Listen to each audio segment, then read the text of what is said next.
우리가 하나님의 사역을 감당하다가 끊임없이 고민하는 게 하나 있습니다. 이게 정말 하나님의 뜻이 맞을까? 정말 하나님의 뜻을 내가 행하고 있을까? 지금 내가 하고 있는 일이 하나님의 뜻일까? 우리가 이런 고민들을 늘 하게 됩니다. 어떤 일을 하나님의 뜻이라 확신하고 진행했을 때 아마 우리는 순탄하게 진행되면 이 고민 안 할 겁니다. 형통하면 이런 고민을 하지 않을 겁니다. 그런데 순간순간 어려움을 겪으면, 순간순간 장애물을 만나면 아마 고민할 겁니다. 지금 바울이 그러지 않을까 생각합니다. 바울은 지금 2차 전도 여행 가운데 있습니다. 근데 과정이 쉽지 않습니다. 우선 시작부터 좋지 않았죠. 함께 사역했던 바나바와 크게 싸웠습니다. 성경은 이들이 심히 다투었다, 마음이 상하고 큰 소리를 내고 그렇게 싸웠습니다. 그리고 바나바와 갈라졌습니다. 아울러 바울의 계획이 제대로 진행되지 않았습니다. 바울은 2차 전도 여행 때 소아시아 지역을 전도하기를 원했습니다. 특별히 에베소를 마음에 두었습니다. 근데 하나님께서 막습니다. 성령이 막습니다. 그래서 떠밀려서 간 곳이 드로아라고 하는 곳입니다. 원해서 간 것이 아니라 떠밀려서 억지로 드로아를 갑니다. 근데 이곳에서 놀라운 환상을 보죠. 밤에 마게도냐 사람 하나가 나타나서 마게도냐로 건너와서 우리를 도우라. 바울은 이것을 하나님의 뜻으로 봤습니다. 그래, 이것이 하나님의 뜻이다. 그래서 마게도냐로 건너갑니다. 그래서 도착한 곳이 빌립보입니다. 2차 전도 여행의 첫 번째 사역지가 어쩌면 1차 전도 때 빼고 빌립보입니다. 자, 16장 12절을 한번 볼까요? 16장 12절 같이 읽습니다. 거기서 빌립보에 이르니 이는 마게도냐 지방의 첫 성이요 또 로마의 식민지라. 이 성에서 수일을 유하다가. 마게도냐 지방의 첫 성이다. 이건 첫 번째로 방문한 곳이다, 이런 뜻이 아닙니다. 첫 성이라는 말은 가장 중요한 곳이다, 첫 번째 가는 도시다, 이런 뜻입니다. 마게도냐 지역에서 가장 중요한 곳 빌립보입니다. 그리고 로마의 식민지다. 로마가 직접 통치한 곳이 이곳이다. 로마의 직속 도시이다. 빌립보는 헬라 제국의 알렉산더 대왕, 아주 유명하죠. 알렉산더 대왕의 아버지 필립이 세운 도시입니다. 그래서 이름을 그대로 땄습니다. 빌립, 그래서 빌립보 이렇게 불렸습니다. 이후에 로마 황제 옥타비아누스가 이곳을 정복합니다. 근데 도시를 정복하고 보니 도시가 너무 중요합니다. 아주 중요한 곳이 빌립보입니다. 이것을 알고 도시를 재건합니다. 그리고 로마가 직접 이 도시를 다스립니다. 그래서 취한 방법이 로마 군대를 주둔시키는 겁니다. 주로 퇴역한 군인들, 그의 가족들 로마에 정착하게 만들어주고 특권을 하나 줬습니다. 이 특권을 이우스 이탈리쿰이라고 부르는데, 빌립보에 살면 로마 시민권을 주는 겁니다. 빌립보라는 도시를 살면 로마 시민권을 줬습니다. 로마에 살지 않아도 로마 시민권을 줬습니다. 이건 엄청난 특권입니다. 자, 그러면 빌립보에 사는 사람들은 자기를 빌립보 사람이라고 생각 안 합니다. 뭐라고 생각하죠? 우리는 로마 시민이다 생각합니다. 그래서 로마 사람으로 삽니다. 이 자부심이 대단했습니다. 로마의 파마머리가 유행하면 그 다음날 빌립보에서 파마머리가 유행합니다. 이 정도로 로마 사람처럼 살았습니다. 성남시 분당에 살고 있는 사람들에게 성남시민 이러면 안 됩니다. 뭐라 그래야 되죠? 분당시민 그래야 됩니다. 그 사람들은 분당이라는 것에 자부심을 가지고 있습니다. 똑같습니다. 빌립보 사람 이러지 않고요, 로마 사람 이래야 합니다. 이 정도로 자부심이 강했던 도시 빌립보입니다. 바울이 이곳을 도착을 했습니다. 수일을 유하다가 안식일이 되어서야 기도할 곳을 찾아서 움직입니다. 자, 1차 전도 여행 때 바울이 어떻게 전도를 했냐면 유대인들의 회당을 찾습니다. 회당에 가서 그곳에 모여있는 유대인들, 그리고 이방인 가운데 하나님을 경외하는 자들, 그들에게 복음을 전했는데 문제는 빌립보에는 이 회당이 없었습니다. 유대 남자 10명만 모이면 회당을 만들 수 있습니다. 그런데 다르게 표현하면 유대 남자 10명이 없는 도시 빌립보입니다. 그래서 며칠 동안 아무것도 하지 못하다가 기도할 수 있는 장소를 찾습니다. 그러다 강가에 모여있는 여인들을 만납니다. 여기서 우리가 잘 아는 루디아를 만납니다. 자, 14절을 볼까요? 14절 같이 읽겠습니다. 두아디라시에 있는 자색 옷감 장사로서 하나님을 섬기는 루디아라 하는 한 여자가 말을 듣고 있을 때 주께서 그 마음을 열어 바울의 말을 따르게 하신지라. 루디아는 두아디라 출신의 자색 옷감을 파는 여인입니다. 자, 루디아는 원래 사람 이름이 아니에요. 사람 이름이라고 생각하는데 두아디라 출신을 두아디라를 루디아라고 부르기도 했습니다. 지역 이름입니다. 저희 교회에 호남 분들이 많죠. 여수도 있고, 순천도 있고, 신안도 있고, 목포나 광주도 있고 많습니다. 예전에는 출신지를 붙여서 불렀습니다. 그래서 어떻게 부르죠? 여수댁, 순천댁, 그죠? 똑같아요. 두아디라댁, 이걸 루디아 이렇게 부른 겁니다. 이 루디아가 바울의 가르침을 받고 예수를 믿습니다. 그리고 그의 집안이 다 세례를 받았습니다. 자, 다음으로 일어난 사건이 있는데 점치는 귀신 들린 여종을 고칩니다. 여종의 주인들은 이 점을 치는 여종을 인해서 돈을 벌었습니다. 그런데 이 귀신 들린 여자가 바울을 알아보고 바울을 쫓아다니면서 큰 소리로 외칩니다. 뭐라고 외쳤냐면 이 사람들은 지극히 높으신 하나님의 종이다. 이 사람들이 구원의 길을 알려줄 것이다. 자, 맞는 말입니까? 틀린 말입니까? 맞는 말이잖아요. 그런데 누가 이 말을 하느냐에 따라서 의미가 다릅니다. 귀신 들린 여자가 이 말을 합니다. 잘생긴 주호영 목사는 하나님의 사람이다. 그가 설교를 기가 막히게 한다. 맞는 말이잖아요. 인정을 안 하시는군요. 맞는 말이에요. 그런데 이 맞는 말을 귀신이 하면 문제가 되잖아요. 그죠? 그래서 방해가 됩니다. 바울이 너무 괴로워서 예수의 이름으로 귀신을 쫓아내었습니다. 자, 사도행전을 보면 기적이 일어나면 놀라운 부흥의 역사가 있었습니다. 베드로가 성전 비문의 안전뱅이를 고쳤습니다. 설교 한 번 했더니 5,000명이 예수를 믿었습니다. 귀신을 쫓아냈잖아요. 그러면 놀라운 역사가 있어야 되고 많은 사람들이 예수를 믿어야 합니다. 그런데 그 역사가 안 일어납니다. 도리어 고난을 당합니다. 이 여종의 주인들이 귀신이 떠나간 걸 알고 돈벌이가 되지 않는 걸 알고 바울을 고소합니다. 자, 20절, 21절 같이 읽겠습니다. 상관들 앞에서 데리고 가서 말하되 이 사람들은 유대인인데 우리 성을 심히 요란하게 하여 로마 사람인 우리가 받지도 못하고 행하지도 못할 풍속을 전한다 하거늘. 저 유대인들이 우리 로마 사람들이 따르지도 못할 교훈을 전파해서 우리를 혼란스럽게 한다. 자, 로마 사람인 우리를 무시해서 이 일을 한다. 자, 로마인이라는 자부심이 강한데 그들을 향해서 그 자부심을 건듭니다. 그러자 사람들이 일어나서 바울을 잡고 옷을 찢고 매질을 합니다. 거진 죽을 정도로 때립니다.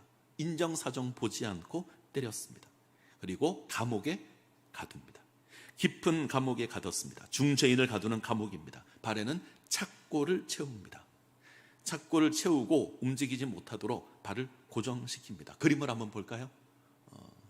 저렇게 착고를 채워둡니다. 자, 다시 상황을 한번 보죠. 자, 그림 내리셔도 됩니다. 하나님의 뜻을 쫓아왔습니다. 그런데 기대한 열매가 없습니다. 여자 하나 얻었습니다. 늘 반복해서 말씀드리지만 이 세계는 여자와 어린아이는 대접받지 못했습니다. 그런데 여자 한 명 얻었어요. 이적을 행했는데 고난을 받습니다. 고소당하고 맞고 감옥에 갇힙니다. 꼼짝할 수 없는 발에는 착고가 채워졌습니다. 어떤 느낌이 들까요? 하나님 왜 이렇게 하실까? 이런 생각이 들 겁니다. 하나님의 뜻이라면 형통해야죠. 하나님이 몰아서 빌립보까지 오게 했으면 일이 잘 풀려야 합니다. 그런데 형통이라고는 찾아볼 수 없습니다. 고난이 임하고 죽을 지경에 이릅니다. 답이 보이지 않는 상황이 계속됩니다. 우리 가운데는 이럴 때가 있습니다. 하나님이 요셉에게 꿈을 보여줍니다. 형들의 볕단이 일어나 자기 볕단에 절을 합니다. 해와 달과 11변이 자기를 향해서 둘러싸고 절을 합니다. 하나님께서 이 꿈을 이루어 가실 겁니다. 요셉은 이 꿈을 지니고 있습니다. 그런데 형들에 의해서 종으로 팔립니다. 종으로 팔려서 그래도 열심히 살았는데 억울하게 누명을 쓰고 죄수가 됩니다.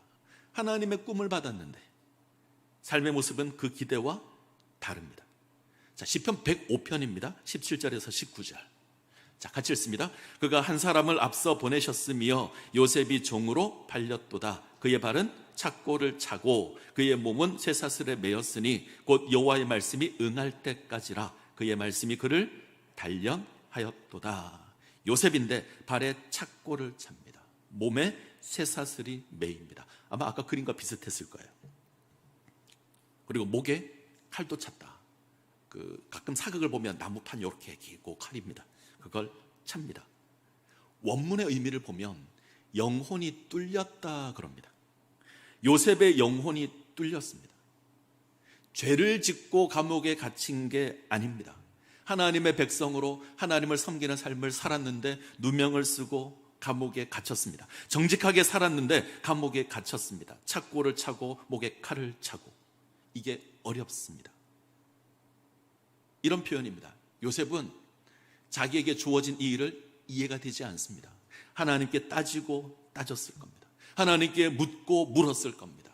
하나님, 이게 정말 하나님의 뜻입니까? 묻고 물었을 겁니다. 언제까지 물었냐면 말씀이 응할 때까지, 꿈이 응답될 때까지, 형들이 와서 자기 앞에 절할 때까지 그는 따지고 따졌을 겁니다.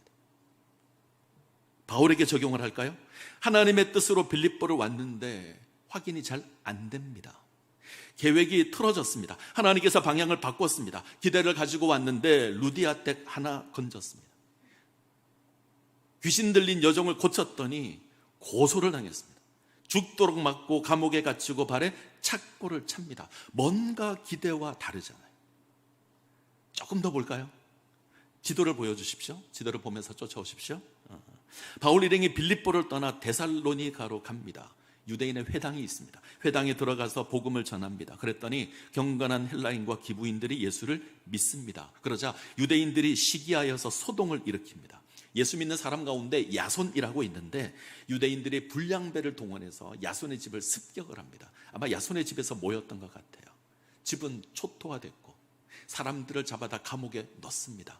바울과 실라가 겨우 몰래 도망합니다.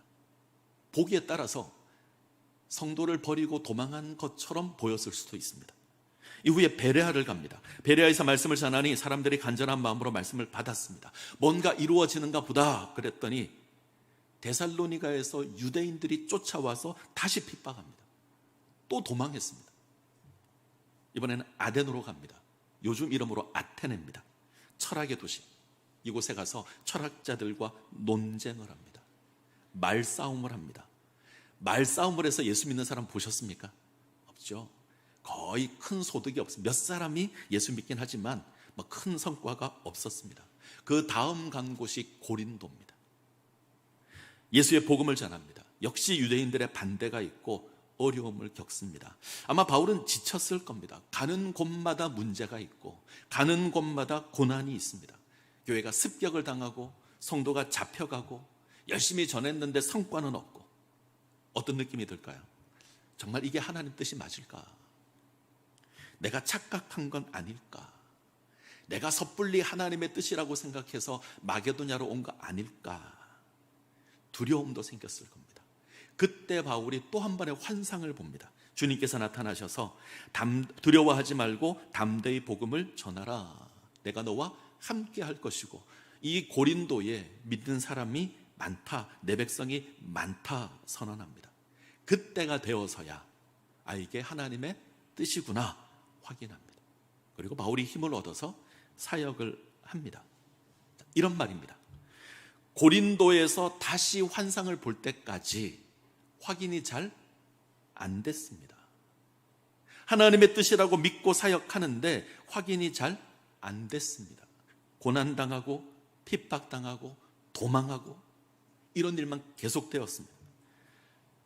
끊임없이 고민했는데 나중에 지나고 보니 아, 하나님의 뜻이 맞구나, 이거 확인했다는 겁니다. 자, 말씀을 묵상하면서 제가 고민한 것이 있습니다. 하나님의 뜻이라고 확신한 일이 어려움을 당할 때 어떻게 해야 하는가? 설교 제목입니다. 사명이 고난을 만났을 때 어떻게 해야 하는가? 우리가 하나님의 사역합니다. 하나님의 뜻이라고 해서 열심히 일을 합니다. 그런데 뭔가 결과가 주어지지 않을 수 있죠. 배척당할 수 있고, 억울한 일을 당할 수 있고, 매를 맞고 감옥에 갇힐 수도 있고, 습격을 당할 수도 있고, 몰래 도망해야 되는 일도 있고, 어쩌면 열심히 했는데 결과는 보이지 않고, 하나님의 인도하심이라고 생각했는데 고난이 가득합니다. 어떻게 해야 되죠? 멈춰야 할까요? 기대와 다르니 멈춰야 합니까? 포기해야 합니까? 사람들이 환영하지 않으니 그만두어야 합니까? 아마 바울은 이렇게 고백할 겁니다. 멈추지 말아야 한다. 너희 기대와 다를지라도 멈추지 말아야 한다. 그것이 하나님의 뜻이다. 오늘 설교 주제가 이겁니다. 무엇보다 고난을 통해서 하나님의 뜻이 이루어지기 때문에 그렇습니다. 우리는 고난이 걸림돌이라 생각하지만 하나님께서 고난으로 당신의 뜻을 이루어 가십니다. 하나님께서 당신의 뜻을 고난을 통해서 이루십니다. 이렇게 표현하죠. 고난이 있지만 하나님은 실패하지 않으실 겁니다. 하나님의 뜻이 허망하게 사라지는 일은 없을 겁니다. 하나님 뜻을 이루실 겁니다. 요셉의 꿈이 성취되고 요셉이 애굽의 총리가 됩니다. 자, 바울의 기대와는 달랐을 수 있습니다. 그런데 루디아가 있잖아요. 오늘 본문에서 감옥의 간수가 예수를 믿습니다. 데살로니가에서 몰래 도망은 쳤는데 그럼에도 불구하고 교회가 견고하게 세워져 있습니다. 이거 바울에게 얼마나 큰 위로가 되었는지 모릅니다. 말씀을 사모하는 베레아 교인들을 만납니다. 아덴에서는 논쟁을 했지만 그래도 예수 믿는 사람이 있었습니다. 고린도에서 브리스길라와 아굴라를 만나서 함께 사역을 합니다. 자, 고난이 가득한 선교인데 지나온 자리를 돌아보면 교회가 세워졌고 하나님의 백성이 세워졌습니다. 그리고 이 교회들이 바울의 지지자가 됩니다. 오늘 우리가 대하는 빌립보 교회, 바울과 가장 친밀했던 교회, 초창기부터 바울을 도왔던 교회, 바울이 로마 감옥에 있을 때도 예물을 보내왔던 교회, 빌립보 교회입니다. 바울과 가장 친밀한 바울의 지지자였던 교회입니다. 자, 오늘 우리가 잊지 말아야 할 것이 있습니다. 우리 기대와 다를지라도 하나님의 뜻이 이루어질 겁니다. 하나님의 뜻은 멈추지 않을 겁니다. 비록 더딜지라도 하나님께서 당신의 뜻을 이루어 가실 겁니다. 이 일에 고난도 사용하실 겁니다. 그러기에 우리가 그 고난에 대해서 멈추지 말아야 합니다. 포기하지 말아야 하고요. 우리의 발걸음을 계속 내딛어야 합니다. 이 은혜를 누리시기를 간절히 소원합니다. 조금 더 말씀을 보죠. 자, 지금 고소당하고 죽도록 맞았습니다. 감옥에 갇혔습니다. 감옥에 갇힌 바울과 실라가 감옥에서 뭐 하죠? 기도하고 찬송합니다. 자, 25절을 보죠. 25절 같이 읽습니다. 한밤중에 바울과 실라가 기도하고 하나님을 찬송하며 죄수들이 듣더라. 한밤중에 바울과 실라가 기도합니다. 하나님을 찬송합니다. 죄수들이 다 듣습니다. 생각해 보시죠. 죽도록 맞았습니다. 온몸이 쑤실 거예요. 제대로 된 데가 하나도 없을 겁니다. 기도가 될까요? 찬송은 가능할까요? 근데 기도하고 찬송합니다. 어떤 분이 이러더라고요. 기도와 찬송은 잘 안 어울려. 무슨 말이냐면, 자, 기도는 우리가 주로 기쁠 때 하나요? 힘들 때 하나요? 힘들 때. 뭐 항상 기도하지만 그래도 일이 잘 안 풀리고 답답할 때 기도합니다. 찬송은 슬플 때 합니까? 기쁠 때 합니까? 기쁠 때. 야고보가 이렇게 고백합니다. 너희 중에 고난당하는 자가 있느냐? 그는 기도할 것이요. 즐거워하는 자가 있느냐? 그는 찬송할지니라. 고난당할 때 기도하고 즐거울 때 찬송하라. 근데 이 둘이 같이 있어요. 학자들은 둘 사이에 아마 간격이 있을 거다. 처음에는 기도했을 겁니다. 뭘 기도했을까요? 아마 따졌을 거예요. 하나님, 이게 하나님 뜻 맞습니까? 우리가 이렇게 매맞고 감옥에 갇히는 게 하나님의 뜻입니까? 기도했을 겁니다. 하나님 이렇게 하시려고 우리를 마게도냐로 불렀습니까?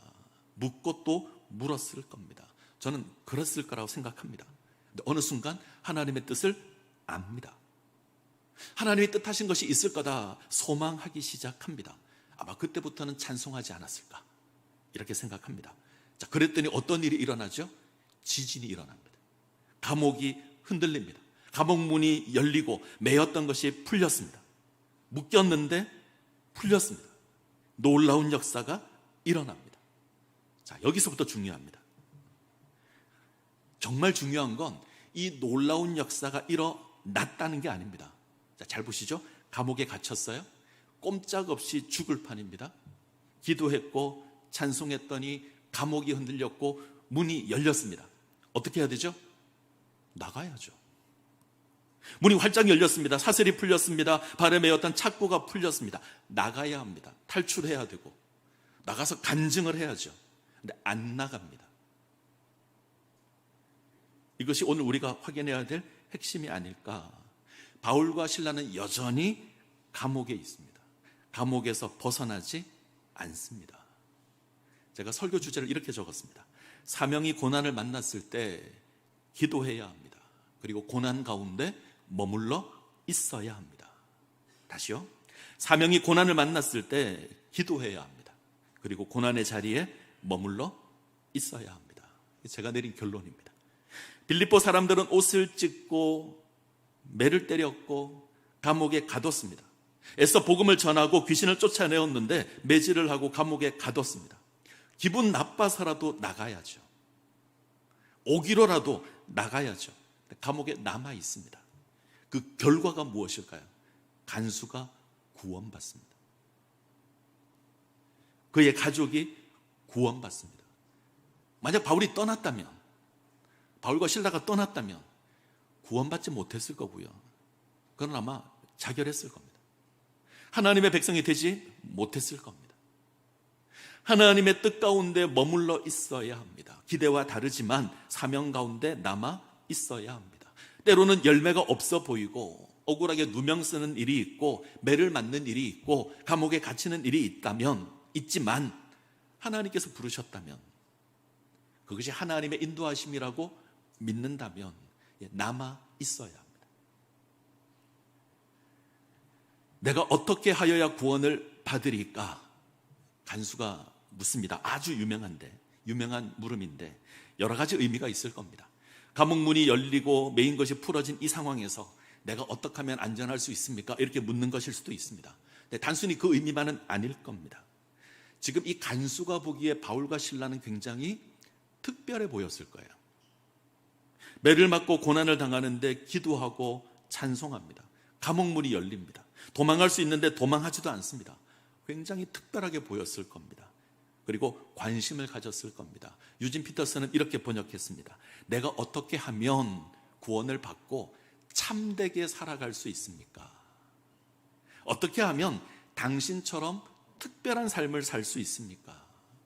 어떻게 하면 내가 진정 참된 삶을 살 수 있습니까? 답은요, 예수를 믿는 겁니다. 예수 그리스도가 답입니다. 그래서 간수와 그의 가족이 예수를 믿습니다. 이것으로 또 하나의 빌립보 가족이 생겼습니다. 자, 잊지 말아야 될 것이 있습니다. 바울이 머물러 있지 않았다면 간수도 없을 겁니다. 이해할 수 없지만 하나님의 뜻에 머물러 있으면 하나님의 역사를 볼 겁니다. 이거 기억하셨으면 좋겠습니다. 나는 이해가 안 되고 나는 이 상황이 용납이 안 되지만 하나님의 뜻에 머물러 있으면 하나님의 역사를 볼 겁니다. 이 은혜를 누리시기 바랍니다. 한 가지만 더 확인을 하죠. 감옥에 갇히는 절망 같은 상황에서 하나님의 역사를 경험하는 방법이 있습니다. 뭘까요? 기도와 찬송입니다. 절망이 가득한 한밤중에 기도하고 찬송하면 하나님의 역사를 경험할 수 있습니다. 찬송과 기도와 찬송이 우리의 능력입니다. 자, 귀신을 쫓아내어도 환영하지 않았던 빌립보입니다. 그런데 기도하고 찬송하면 빌립보가 흔들립니다. 기도하면 감옥이 흔들리고 찬송하면 옥문이 열립니다. 매인 것이 풀릴 겁니다. 이 은혜를 누리시기를 바랍니다. 고난이 우리 인생 가운데 당연히 있습니다. 예수 믿는 것 자체가 어쩌면 고난일 수 있습니다. 예수 믿으면 고난이 면제될 거야? 아니요. 고난이 더 있을 겁니다. 고난이 더 넘칠 겁니다. 그럼에도 불구하고 우리가 세상 사람들과 다른 건 우리는 고난을 넘어설 능력이 있습니다. 기도와 찬송입니다. 묻겠습니다. 기도하십니까? 찬송하십니까? 혹 잊어버리지 않으셨습니까? 혹 기도하는 법을 잊어버리고 혹 찬송하는 법을 잊어버리지 않았습니까? 저희 교회가 53년 되었습니다. 이 자리에 53년 있었습니다. 창신동 사람이라면 창신제일교회가 여기 있는 거 다 압니다. 쉽지 않은 시간들이지만 우리는 53년을 이 자리를 지켰습니다. 쉬운 일이 아니죠. 53년 동안 아마 별의별 일이 다 있었을 겁니다. 속상한 일도 있고 슬픈 일도 있고 억울한 일도 있고 가슴 아픈 일도 있고, 근데 포기하지 않고 53년을 지켰습니다. 감사해야 될 일입니다. 근데 한 가지 확인은 해야 합니다.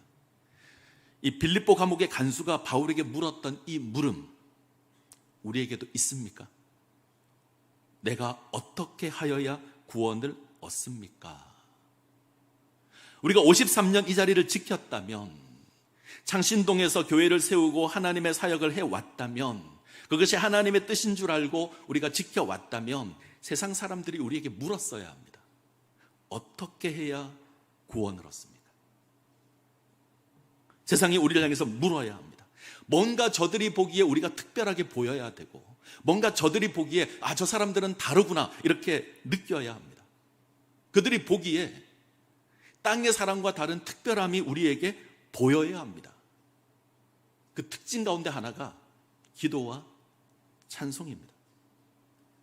죄인들이 바울의 기도와 찬양을 듣고 있던 것처럼 저들도 들어야 되죠.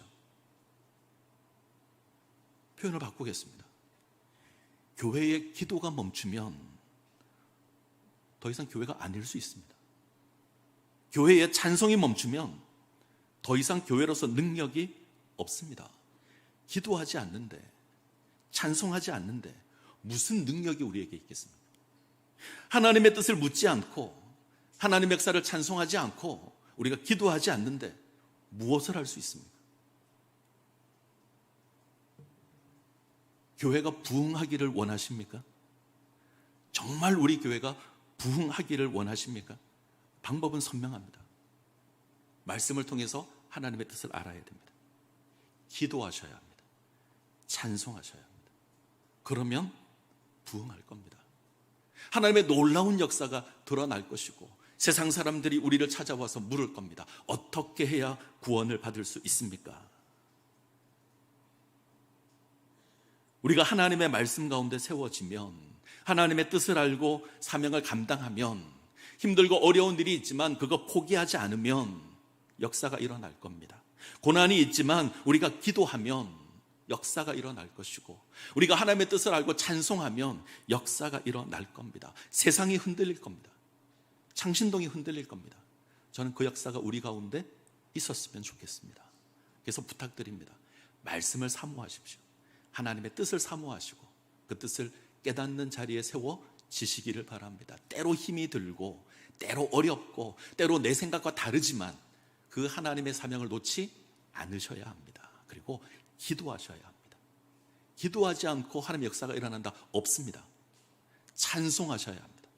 기쁘게 찬송하셔야 합니다. 그래야 세상 사람들이 우리를 보고 궁금해할 겁니다. 어떻게 해야 구원을 받습니까? 저들이 물어올 겁니다. 그때 우리는 예수 그리스도를 증거하면 됩니다. 이 은혜를 누리시기를 간절히 소원합니다.